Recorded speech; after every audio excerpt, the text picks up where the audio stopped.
आधी रात के बाद। शायद आपने ये टाइटल या सब्जेक्ट विषय पढ़ करके चौंक से गए होंगे। आखिर ये क्या बात है, आधी रात के बाद? या जिस प्रकार से आप पिक्चर देख रहे हैं उसमें लिखा हुआ है मध्य रात्रि। कहने का मतलब आजकल लोग बहुत देर में सोते हैं, 10, 11, 12 बजे के आसपास, और उसके बाद 12 से 1, 2, 3, जो 4, ये ऐसा सन्नाटा वाला रात्रि होता है जिसमें ज़्यादा लोग इधर उधर नहीं जाते हैं, इधर उधर काम नहीं करते हैं, वो सोने चले जाते हैं।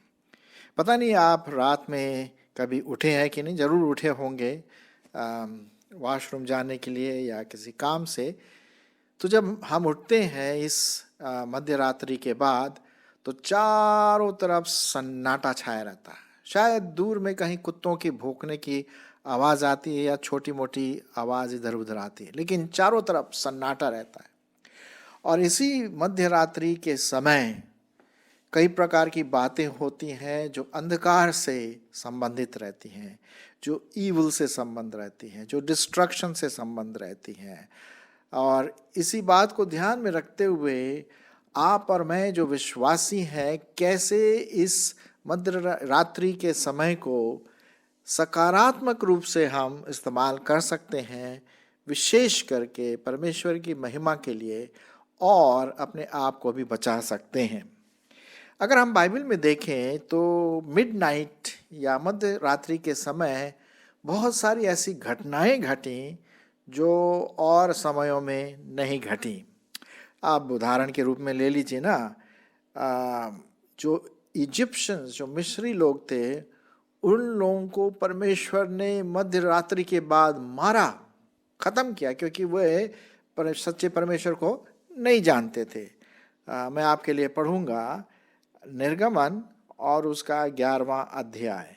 निर्गमन उसका 11वां अध्याय और उसका 4 पद। सुनिए परमेश्वर का वचन क्या कहता है।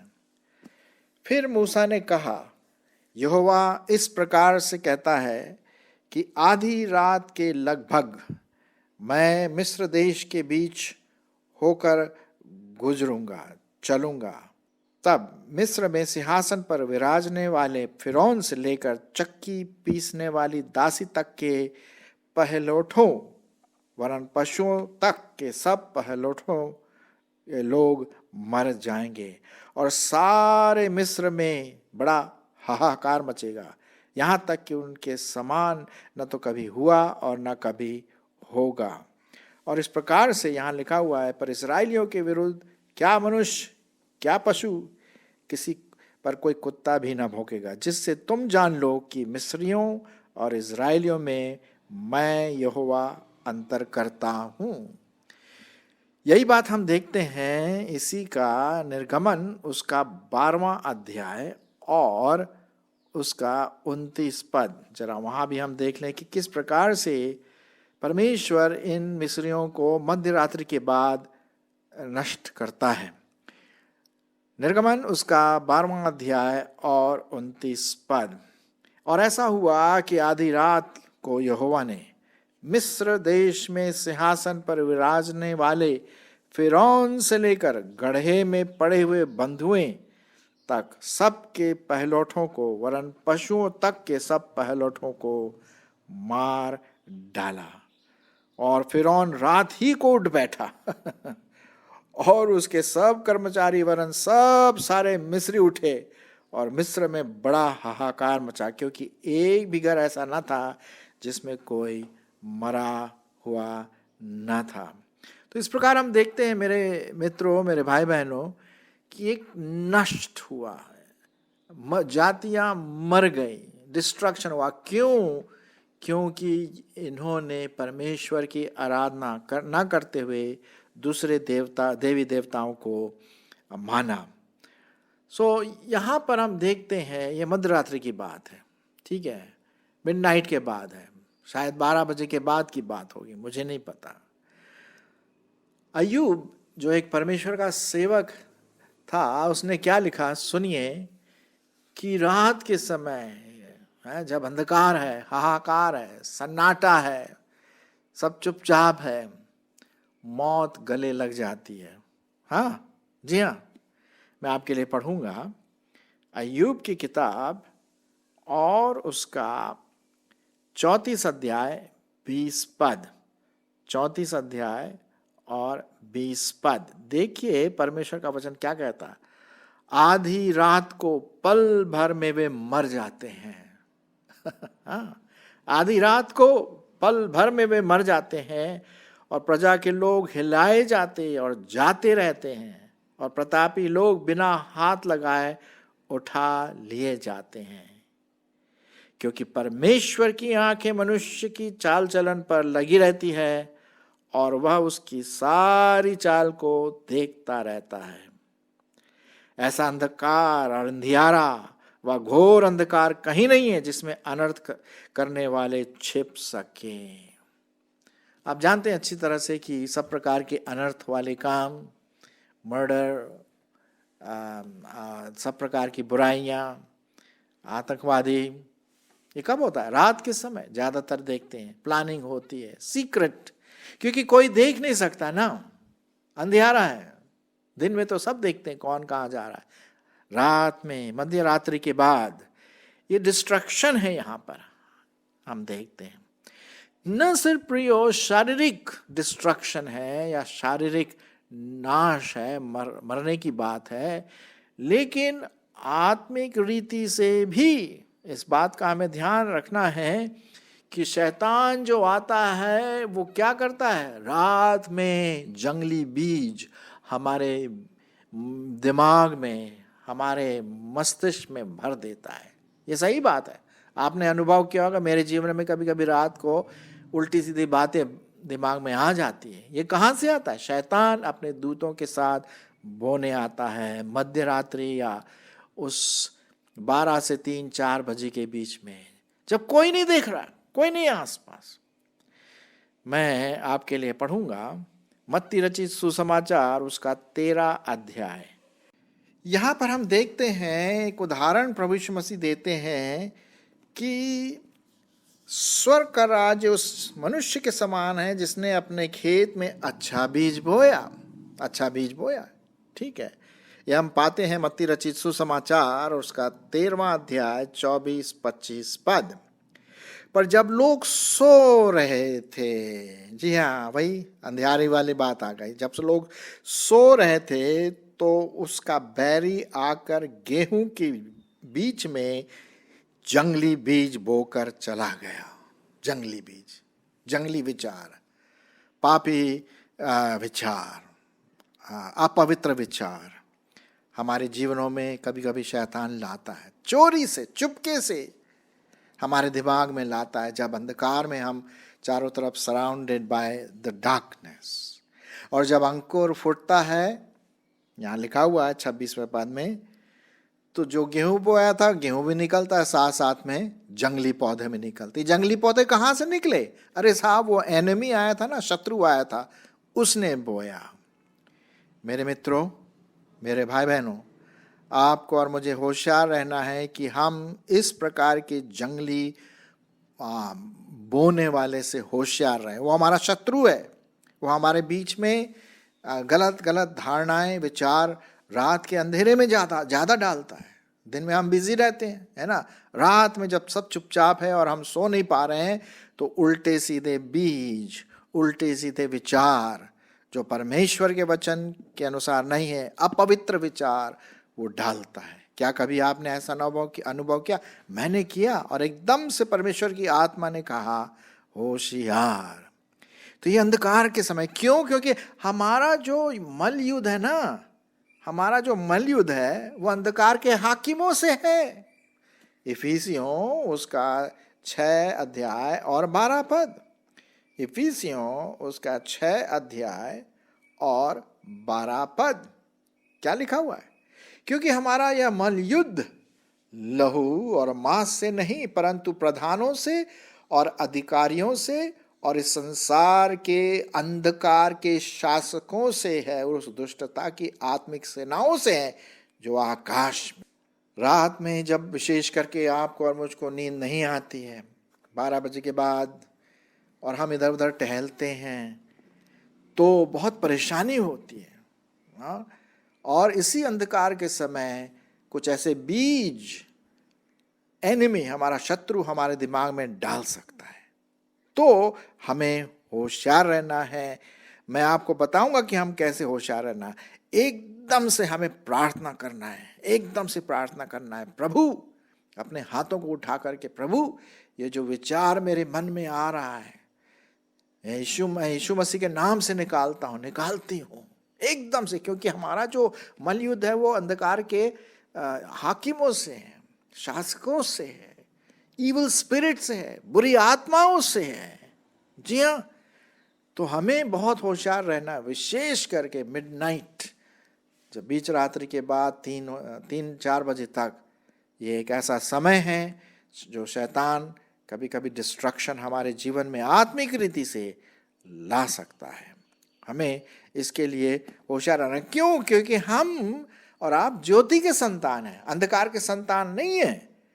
पहला पत्रस उसका 2 और 9 पद में हम ये बात देखते हैं। पहला पत्रस उसका 2 अध्याय और 9वें पद में हम देखते हैं, पर तुम एक चुना हुआ वंश, राजपदधारी याजकों का समाज और पवित्र लोग और परमेश्वर की निज प्रजा हो, इसलिए कि जिसने तुम्हें अंधकार में से अपनी अद्भुत ज्योति में बुलाया है, उसके गुण प्रकट करो। जी हाँ, तो हमारी ये जो लड़ाई है अंधकार के शासकों से है, इविल स्पिरिट से। और जैसे ही आप उठते हैं, मैं उठता हूँ, मैं कोशिश कर रहा हूँ, परमेश्वर मेरी अगुवाई कर रहा है, बल्कि कल ही रात मैं उठ करके परमेश्वर के सामने प्रार्थना किया, गिड़गिड़ाया, और अपने आप को इस शैतान से बचाने की कोशिश किया। क्योंकि अंधकार के समय ये आते हैं, डिस्ट्रक्शन है। परमेश्वर ने इनको अंधकार के समय मारा, इजिप्शियन लोगों को, मिस्री लोगों को। अच्छा, अंधकार के समय कुछ सकारात्मक बातें भी हुई। हाँ, क्या बातें हुई वो भी सुन लेते हैं। परमेश्वर के वचन में लिखा हुआ है कि जब हम रात को उठते हैं, समझ लीजिए वॉशरूम जाना है या कुछ छोटा मोटा काम है, तो स्पेशली बीच रात में 12 बजे के बाद जब ऐसा टाइम होता है, बिल्कुल साइलेंट है, सन्नाटा है, तो प्रभु की स्तुति कर लीजिए। प्रभु तेरा धन्यवाद हो, तेरी स्तुति हो, तेरी महिमा, बीच रात्र में। जी हाँ, यही तो है आधी रात के बाद। तब तो मजा आता है ना, जब हम रात में अकेले में परमेश्वर की स्तुति और आराधना करते हैं। अब लिखा हुआ है भजन संहिता उसका 119 और 62 पद। भजन संहिता 119 और 62 पद क्या लिखा हुआ है? तेरे धर्ममय नियमों के कारण मैं आधी रात को तेरा धन्यवाद करने को उठूंगा। लो साहब, ये सिर्फ नींद से जागने की बात नहीं है, उठना है, जबरदस्ती उठना है एक बार, और उठ करके 1 मिनट के लिए, 2 मिनट के लिए, जैसे भी ये पवित्र आत्मा अगुवाई करता, अपने हाथों को उठा करके बोले, प्रभु धन्यवाद हो, हालेलुया, तेरे नाम की स्तुति हो, धन्यवाद हो कि तू मुझे अच्छी नींद दे रहा है, धन्यवाद हो तूने प्रोटेक्शन किया, तू महान है। बस, क्योंकि आधी रात के समय हम ये सकारात्मक चीजें परमेश्वर की महिमा के लिए कर सकते हैं। अच्छा, एक और चीज हम देखते हैं, आधी रात को क्या हुआ। पौलुस और साइलस जो थे वो जेल में बंद थे। हम पढ़ते हैं प्रेरितों के काम और उसका 16वां अध्याय और 25 पद। प्रेरितों के काम 16 अध्याय और 25 पद। वो जेल में बंद थे और उनके पांव जो थे काठ में ठोक दिए गए थे। बाहर सब पहरा दे रहे हैं सिपाही लोग। और आधी रात के लगभग, 25वां पद, आधी रात के लगभग पौलुस और सिलास प्रार्थना करते हुए परमेश्वर की भजन गा रहे थे और कैदी भी उनको सुन रहे थे। ये साहब वो सोए नहीं, परमेश्वर की आराधना, गीत गा रहे हैं बीच रात में, बीच रात के बीच में भी 2-3 बजे 4 बजे, पता नहीं क्या टाइम, आधी रात के समय। और क्या हुआ, उसका रिजल्ट क्या हुआ? रिजल्ट उसका ये है, परिणाम कि इतने में अचानक बड़ा भूकंप हुआ, यहाँ तक कि बंदी गृह के नेम हिल गई और तुरंत सब द्वार खुल गए और सबके सब बंधन खुल गए। और यहाँ पर दरोगा जाग उठा और वो भी भागा। वो तो अपने आप को मारने वाला था, क्योंकि वो सोचा कि कैदी भाग रहे हैं, लेकिन नहीं, ऐसा नहीं था। क्या हुआ? पौलुस ने कहा अपने आप को मत मार, क्योंकि हम सब ठीक हैं। और उस समय उन्होंने परमेश्वर का वचन दरोगा को सुनाया, वो प्रभु को ग्रहण किया और उसके लोग जो घर में थे उन्होंने प्रभु ग्रहण किया। ये आधी रात की बात है साहब, चमत्कार, कई चमत्कार हो सकते हैं। जी हाँ। और एक और चीज है, हमारे प्रभु यीशु मसीह का आना भी लग रहा है कि आधी रात के समय होगा, मुझे नहीं पता, लेकिन ऐसा कुछ लगता है। हम इसको देख लेंगे। मत्ती रचित सुसमाचार 25 उसका 6 पद। जब दूल्हे के आने में देर हुई तो वे सब ऊँघने लगी और सो गई। कहने का मतलब ये 10 कुंवारियां थी। और तभी आवाज आई, धूम मचा, तुरही बजी, तबला बजा और पता नहीं क्या क्या चीज। आधी रात को धूम मची, 6वां पद, कि देखो दूल्हा आ रहा है, उससे भेंट करने के लिए चलो। ये तो खैर यहाँ एक पैराबल था, एक जो यहाँ पर छोटी सी कहानी थी, है ना। लेकिन इसमें ये बताते हैं कि प्रभु यीशु मसीह शायद आधी रात को आए अपनी दुल्हन को लेने के लिए। क्या हम तैयार हैं? क्या हम सजग हैं? ये इंपॉर्टेंट बात है। तो 3 विशेष स्पेशल बात मैं आपके सामने रखना मांगता हूँ पूरा करने के लिए। और वो ये है कि पहली बात, रात में उठ करके आप शैतान की ताकतों को यीशु मसीह के नाम से बांध दें। पहली बात, यीशु मसीह के नाम से बांध दें। चारों तरफ जो अंधकार की शक्तियां, यीशु मसीह के नाम से बांध दें, पहली बात। दूसरी बात आप करें, आधी रात को, आधी रात के बाद जब भी आप उठते हैं, परमेश्वर की स्तुति और आराधना करिए अपने हाथों को उठाकर। कोई नहीं देख रहा आपको, शर्माने की बात नहीं है, मैं तो करता हूँ, है बड़े बेफिक्र होकर के, क्योंकि परमेश्वर हमारे दिल को देखता है। वो आपको इसके लिए रिवॉर्ड देगा, इनाम देगा, क्योंकि आप बीच रात में उठ करके परमेश्वर की महिमा कर रहे हैं। और तीसरी बात, आप अपने विश्वासी भाई बहनों के लिए भी प्रार्थना करिए कि इस अंधकार के समय परमेश्वर की आत्मा उनको बचा के रखें।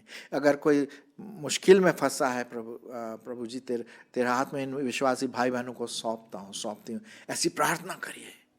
पता नहीं कहाँ कौन मुश्किल में है, परेशानी में है, आधी रात को उठ जाइए। ये मत कंप्लेन करे मैं सो नहीं पा रहा हूँ, सो नहीं पा रहे। उसी को आप प्रभु की महिमा के लिए इस्तेमाल करें। देखिए परमेश्वर कैसे आपकी प्रार्थनाओं का उत्तर देता है जब आप आधी रात को, मध्य रात्रि को परमेश्वर की महिमा करते हैं, परमेश्वर की स्तुति करते हैं, परमेश्वर को अपने जो विश्वासी भाई बहन उनके लिए विनती करते हैं, और विशेष करके दुष्ट आत्माओं को यीशु मसीह के नाम से बांधते हैं आधी रात के बाद।